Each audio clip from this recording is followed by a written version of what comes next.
Assalamualaikum warahmatullahi wabarakatuh. Nama saya Dewi Sofiana, NIM 152190057, kelas pariwisata D.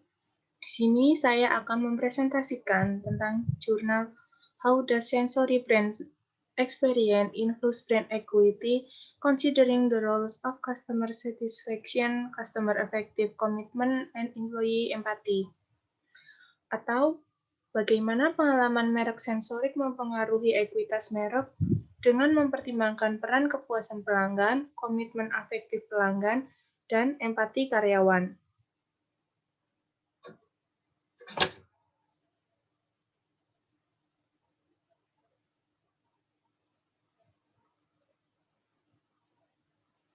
Yang pertama ada alasan penulis memilih topik. Membangun pengalaman merek sensorik yang menguntungkan sangat penting dalam pengaturan layanan untuk memperkuat posisi kompetitif merek dan ekuitasnya. Namun, masih sedikit penelitian empiris di bidang ini. Selain itu, sebagian besar penelitian tentang pengalaman merek lainnya mengabaikan pentingnya karyawan.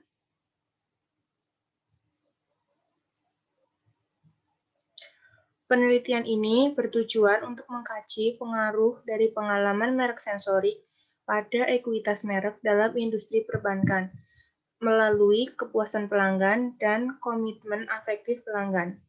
Penelitian ini juga meneliti apakah empati karyawan mempengaruhi dampak pengalaman merek sensorik pada kepuasan pelanggan dan komitmen afektif pelanggan.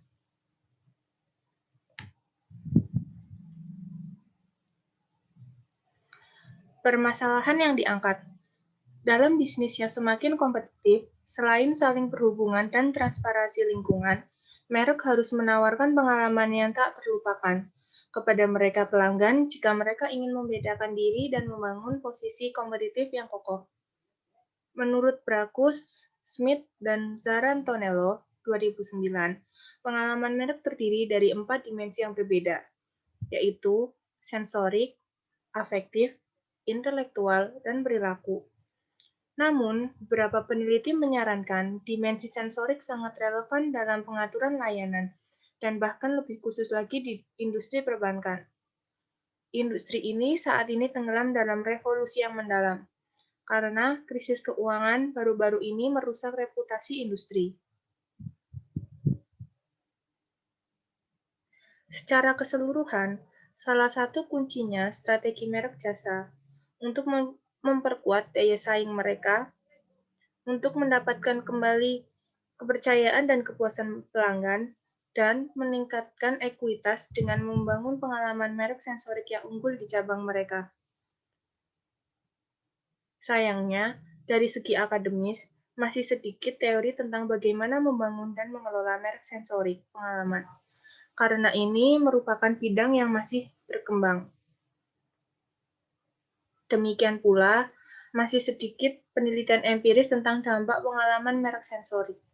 Misalnya, kepuasan pelanggan dan komitmen afektif perusahaan, dan variabel hasil merek, misalnya ekuitas merek di sektor jasa.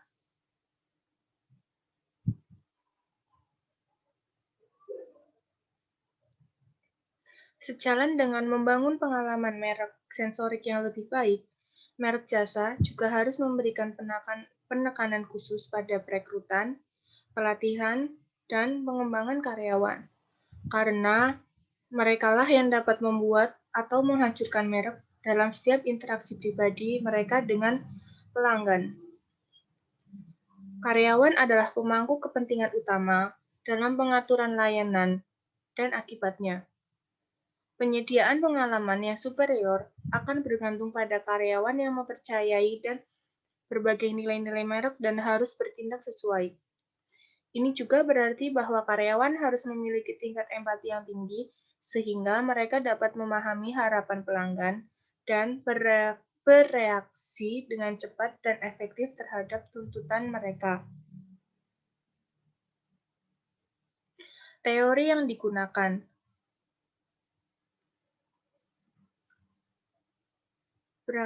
Brackus, Smith, dan Zarantonello 2009 mendefinisikan pengalaman merek sebagai subjektif, tanggapan konsumen internal atau sensasi perasaan dan kognisi, serta tanggapan perilaku yang ditimbulkan oleh merek rangsangan terkait yang merupakan bagian dari desain dan identitas merek, kemasan komunikasi, dan lingkungan.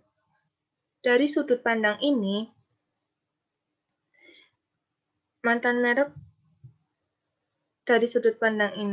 experience mengandung 4 dimensi, yaitu sensori, afektif, intelektual, dan perilaku. Yang pertama, dimensi sensorik menangkap sejauh mana merek menarik bagi panca indera pelanggan dan juga sejauh mana pelanggan ini menemukan merek menarik secara sensorik. Menurut Brackus Smith dan Zara Antonello 2009. Selanjutnya, Iglesias, Singh, dan Batista 2011 menunjukkan bahwa sensorik, afektif, perilaku, dan intelektual pengalaman merek adalah penentu positif dari komitmen afektif pelanggan.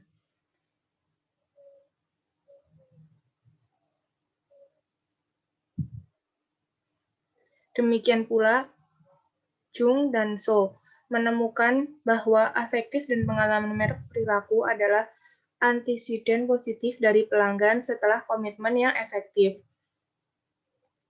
Cliff, Lin, dan Walter menunjukkan bahwa sensorik, afektif, kognitif, perilaku, dan hubungan pengalaman merek nasional memiliki pengaruh positif terhadap ekuitas merek, dan bahwa dimensi sensorik dan afektif memiliki pengaruh yang sangat besar. Arslan 2015 menemukan bahwa sensorik, afektif, perilaku, dan pengalaman merek intelektual memiliki pengaruh positif pada kepuasan pelanggan. Meyer dan Waker tahun 2007 mengkonseptualisasikan kepuasan pelanggan sebagai akumulasi beberapa pengalaman pelanggan dengan merek.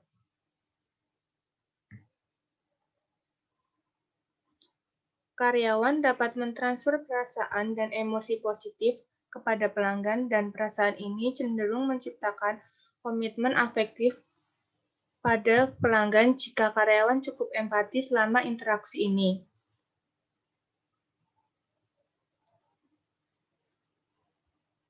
Saat pelanggan memahami bahwa karyawan berperilaku dengan cara empati, yaitu mencoba memahami dan menangani kebutuhan dan keinginan mereka selama interaksi, mereka cenderung menilai kinerja karyawan lebih positif dan memiliki pengalaman merek yang lebih baik.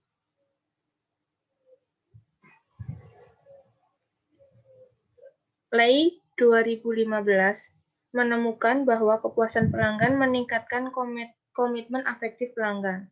Kim dan Kam 2008 menemukan pengaruh tidak langsung positif dari kepuasan pelanggan terhadap merek ekuitas melalui kesadaran merek yang merupakan dimensi ekuitas merek.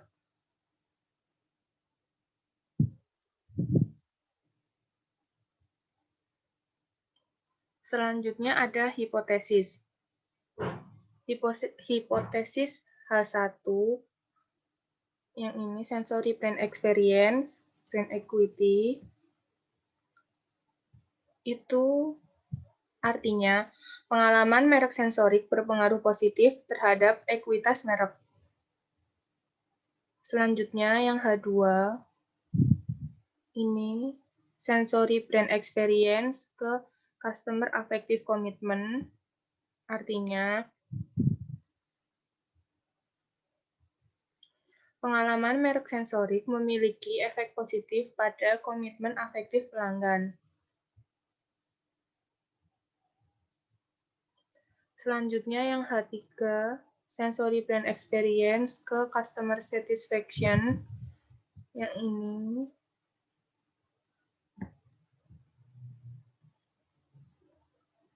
yaitu pengalaman merek sensorik berpengaruh positif terhadap kepuasan pelanggan. Selanjutnya yang H4, employee empathy ke sini. Itu artinya semakin besar empati karyawan, semakin kuat efek pengalaman merek sensoriknya pada komitmen afektif pelanggan.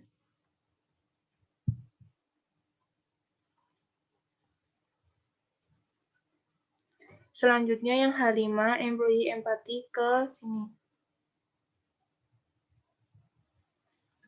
Artinya,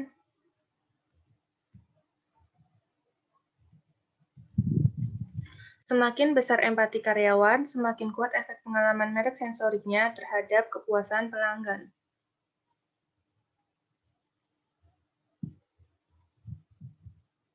Selanjutnya yang H6, customer satisfaction, ini naik ke customer affective commitment. Artinya,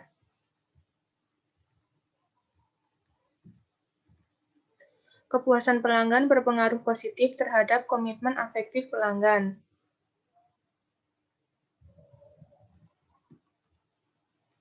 Selanjutnya yang H7, customer satisfaction ke brand equity. Artinya,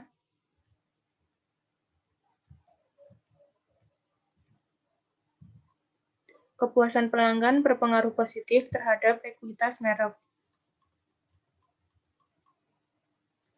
Selanjutnya yang terakhir H8, customer affective commitment ke brand equity.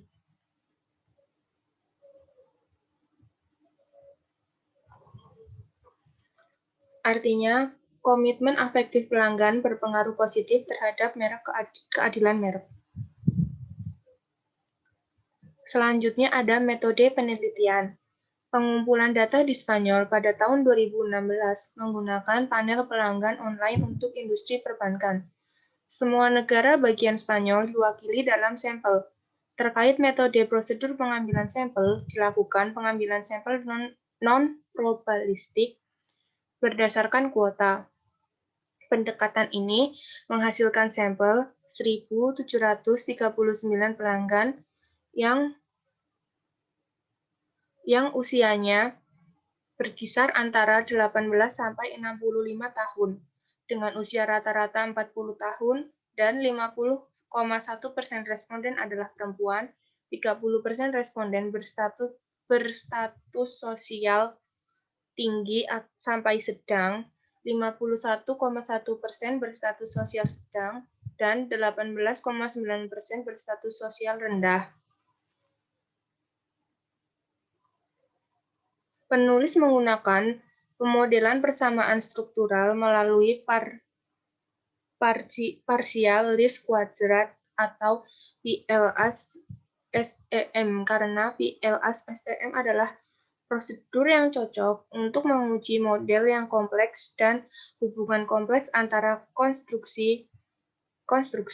Prosedurnya adalah algoritma literatif yang pertama memecahkan blok model pengukuran dan kemudian memperkirakan koefisien jalur model struktural. Tujuan penelitian ini bersifat eksplorasi. Kuesioner didasarkan pada konstruksi yang diatur dengan menggunakan dan mengadaptasi item skala yang ada pada literatur.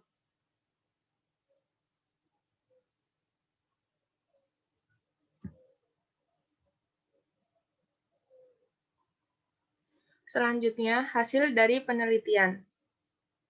Yang pertama, penilaian pengukuran. Untuk menilai kecukupan langkah-langkah,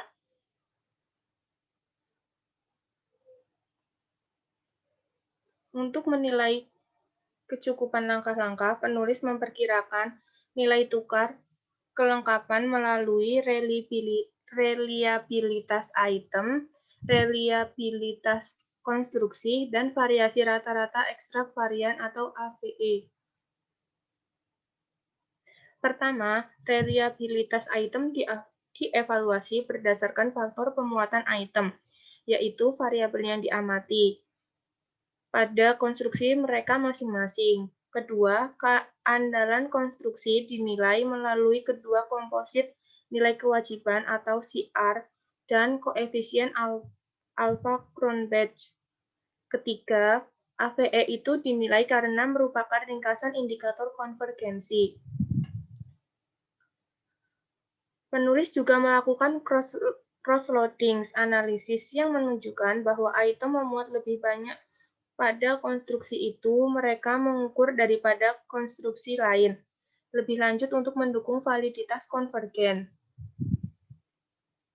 Penulis juga memperkirakan validitas diskriminan untuk lebih memastikan kecukupan tindakan. Validitas diskriminan dievaluasi oleh membandingkan akar kuadrat dari AVE setiap konstruksi dengan memvariasikan korelasi antar konstruksi. Sebuah model pengukuran dianggap memiliki validitas diskriminan yang dapat diterima jika akar kuadrat dari AVE dari setiap konstruksi lebih tinggi daripada korelasi bivariat manapun di antara konstruksi. Karena semua akar kuadrat AVE lebih tinggi dari korelasi bivariat antar konstruk, validitas diskriminasi didukung.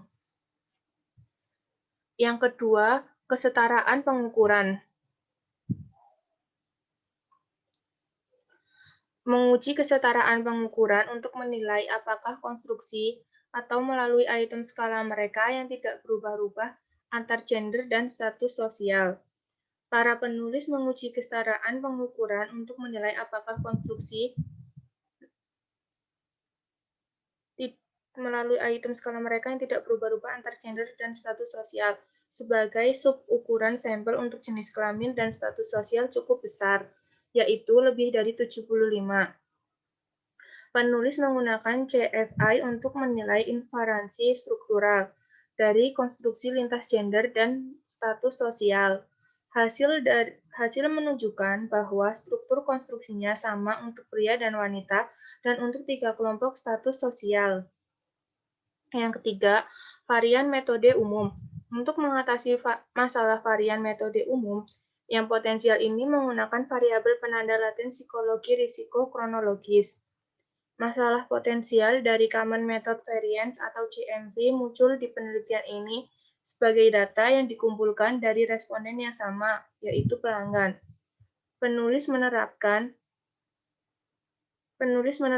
koreksi tingkat konstruksi atau CLC untuk mengatasi masalah varian metode umum yang potensial ini dan menggunakan variabel penanda laten psikologi risiko kronologis.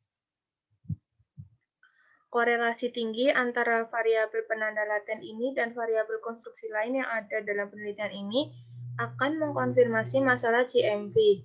Penulis menyimpulkan bahwa estimasi parameter model yang dihipotesiskan tidak bisa oleh CMV. Yang keempat, evaluasi model struktural. Evaluasi model struktural berisi estimasi dan uji statistik dari hubungan yang dihipotesiskan. Ya, ini adalah tabel dari evaluasi model struktural.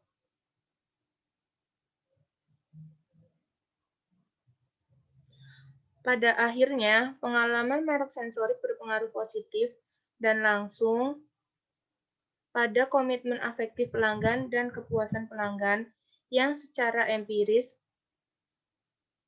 mendukung H2 dan H3. Selain itu, kepuasan pelanggan memiliki arti positif dan pengaruh langsung terhadap ekuitas merek dan pengalaman afektif pelanggan. Yang selanjutnya memiliki dampak positif dan langsung pada ekuitas merek. Dengan demikian, secara empiris mendukung H7, H6, dan H8. Akhirnya, meskipun empati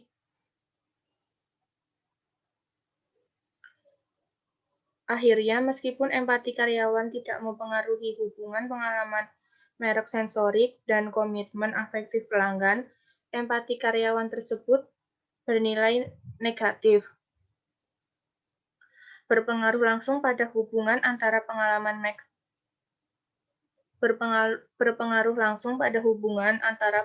merek sensorik dan kepuasan pelanggan. Jadi, sedangkan H4 tidak didukung secara empiris, H5 signifikan secara statistik dengan tanda negatif.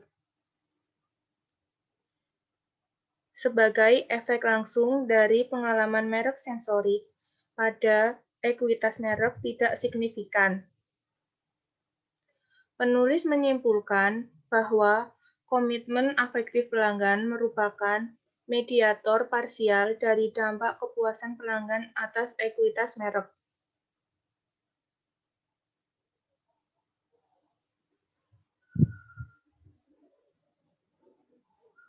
Ya, ini bisa dilihat lagi tabelnya yang tadi dari evaluasi model struktural.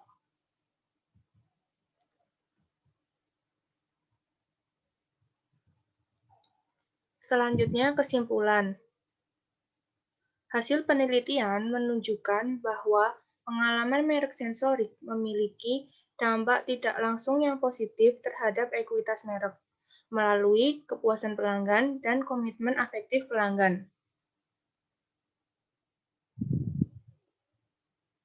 Kepuasan pelanggan berpengaruh positif terhadap afektif pelanggan, kepuasan pelanggan berpengaruh positif terhadap afektivitas pelanggan komitmen, dan empati karyawan secara negatif memoderasi hubungan antara pengalaman merek sensorik dan kepuasan pelanggan.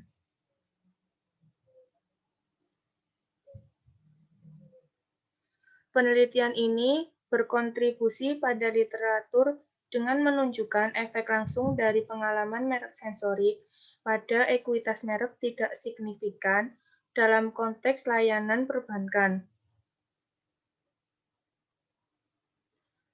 Dalam industri perbankan, relevan mediator untuk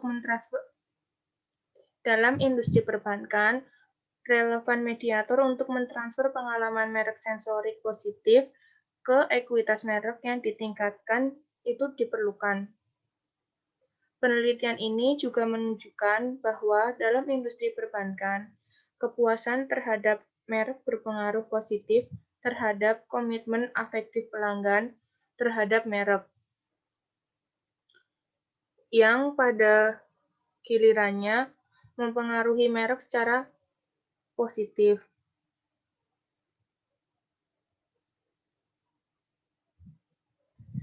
Empati karyawan secara negatif memoderasi hubungan antara pengalaman merek sensorik dan kepuasan pelanggan. Dikatakan bahwa semakin tinggi tingkat empati karyawan, maka semakin rendah dampak pengalaman merek sensorik terhadap kepuasan pelanggan. Ya, sekian presentasi